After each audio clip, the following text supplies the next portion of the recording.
Hey guys, welcome back to my channel. Today I'm going to be sharing with you these flavor combinations that I ended up doing for my flash sale 2 weeks ago. So not this week, but 2 weeks ago. I'm a little behind, so I'm trying to catch up with all these videos. But for this week, I ended up doing Biscoff chocolate, birthday cake, pistachio, and cinnamon toast crunch. This is using my base recipe, my vanilla base recipe that you can find. It's available for purchase on my website at crumsysprinkles.com. The link will be linked down below. With this recipe, you can create many different flavors. I gave you one base recipe, and then here on YouTube, you guys will be able to find many variations that you can do creating with using this recipe, of course. My recipe starts off by creaming your butter and sugar together with your vanilla extract or whatever flavoring you're doing. For this case, I was doing birthday cake, so I went ahead and added 1 teaspoon, of course, of my vanilla extract, but then also 1 teaspoon of my, to create the birthday cake flavor, I use butter extract. I feel like it makes a world of a difference. There's a lot of people that like using vegetable oil. I don't feel like vegetable oil has a kick to it at all. And what really gives it that flavoring is this butter extract. It is very overpowering, so a little goes a long way. So test as you go. I personally think 1 teaspoon to 2 teaspoon max is more than enough. So once your butter and sugar is creamed together, I do go ahead and add 1 egg at a time. I absolutely love this recipe. I have created so many flavors, again, just using one base recipe. And you guys will see here on my channel all the different variations that you can create. But more than anything, I don't think I've shared here, especially in my English version videos, how hard it was for me to find a recipe that I personally liked. I always went back to using box cake, as I never felt like it was either the flavor was off, either the texture was off. And when I finally did find one, which was not too long ago, before I started doing cupcakes myself to sell, it's actually the one that I started off with. I really like the flavor and I like the texture of it, but I do notice it was a little bit dense, and I did mention in that video that it was a little bit that buttercream went best with it, but the reason being was because it was more dense. It was good but dense. And then with this recipe, I noticed that I can leave my cupcakes out and they don't get dry up until the 4th day. And then the other recipe 2 days and they were kind of, on the drier side. So I'm just very proud of my recipe, and like I mentioned in my Spanish video as well. I feel like once you have accomplished something that took you so long to learn and master, you really do just hold a whole different value to it. I don't know. I'm just talking from personal experience. So of course I went ahead and added my dry and my wet. You guys know I alter. I first added a little bit dry and then a little bit of wet ingredients until it's done. I go ahead and add my FUNFETTI sprinkles all the way towards the end, just so hopefully it doesn't blend in or create a light pinkish color that can typically happen when over mixing after adding sprinkles. Here I'm making my cinnamon toast crunch base. For this one, I simply just added some cinnamon powder to it. I kept the recipe just as is, didn't change anything of it, except adding a little touch of cinnamon, so it had that little nice kick. What gave it that toast crunch was the topping for it. I did go ahead and add some cinnamon sugar mixture, just a little bit, about teaspoon on top of each cupcake, and so when it baked and it cooled down, it had this really nice crunch topping to it, with not overpowering at all. I will go ahead and share how I made the buttercream for each flavor cupcake as well towards the end. And then here I do wait till the very last flavor to do any nut recipes, just because anyone who does have a allergy to it, you know, could potentially have a reaction to it. So I do wait and make that the last flavor that I do before switching off to like my chocolate flavors or anything like that. For my pistachio batter, all I did was add 2 tablespoons of this pistachio butter, kind of like peanut butter. It is very intense. I did buy mine at Whole Foods. It is a little bit hard to find. It's definitely not something that you can find at any store. Even Target didn't have any. I don't know. I went searching for several, and the only place that I found it was at Whole Foods. And instead of the vanilla pudding that I typically use for my vanilla base, I went ahead and added pistachio pudding. I swear this was so good. I'm not even a huge pistachio. I feel like it has grown on me, actually. It has grown on me to love pistachio things, but I never grew up liking pistachio.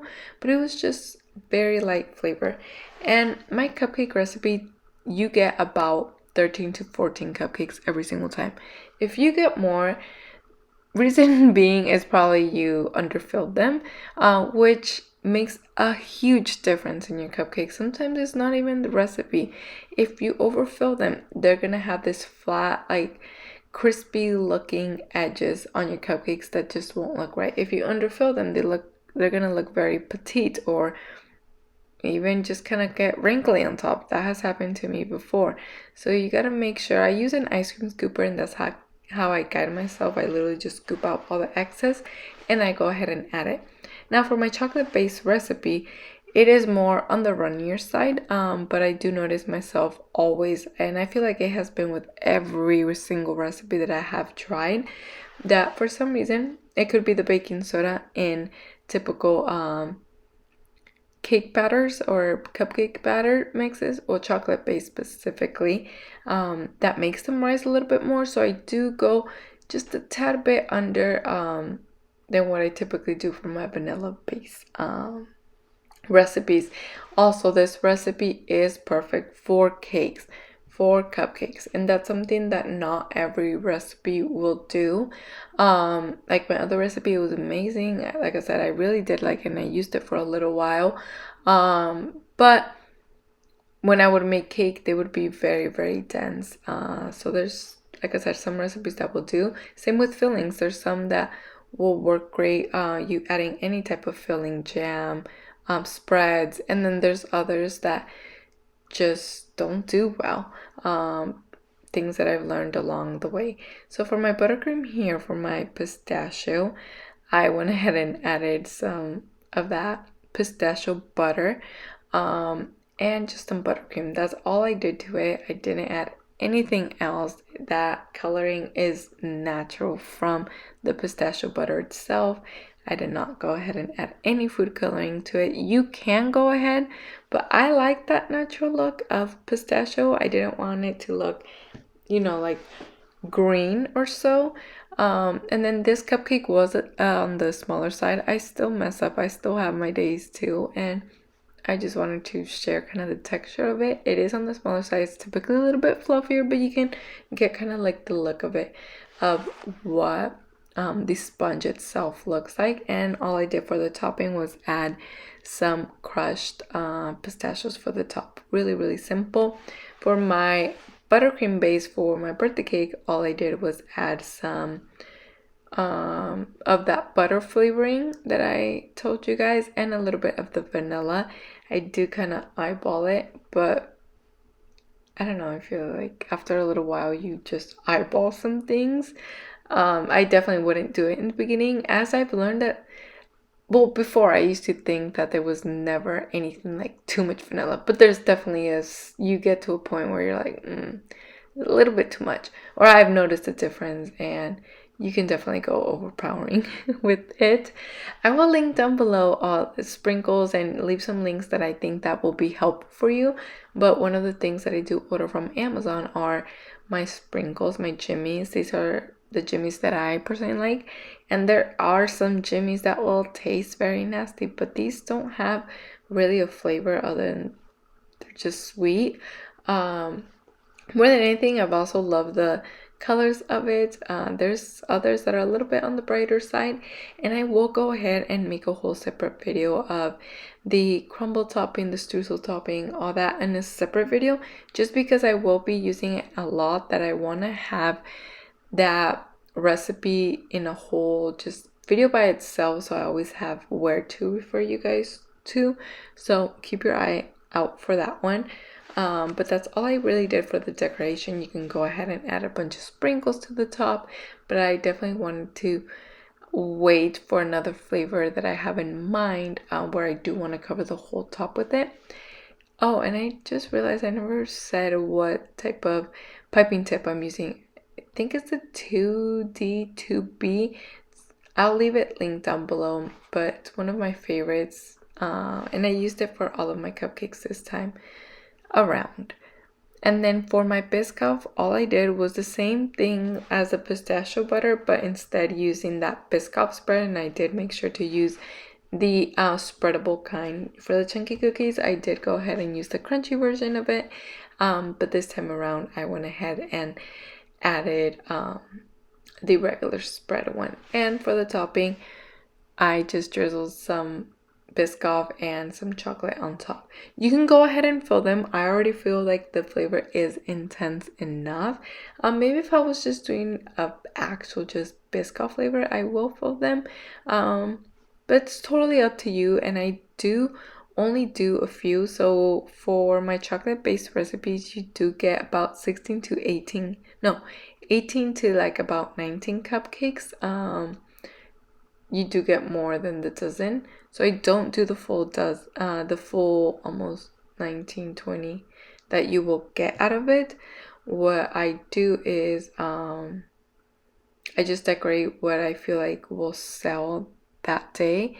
Since I do flash sales 2 days, so Thursdays and Fridays, the cookie will be a little bit dry, if that makes sense. It won't be dry. Oh my god, sorry, it's 4 in the morning. I haven't slept. It's 4:53 a.m. right now. It's gonna go stale. But for now, my cinnamon toast crunch buttercream, all I did was add a little bit of maple syrup, and I deducted a little bit of sugar since we are adding maple syrup. It does get a little bit on the sweeter side. You can go ahead and add maple extract. I just personally had this on hand already, and that's what I wanted to use. And since I had just made a fresh batch, I would probably have used an extract if, let's say, I already made my buttercream.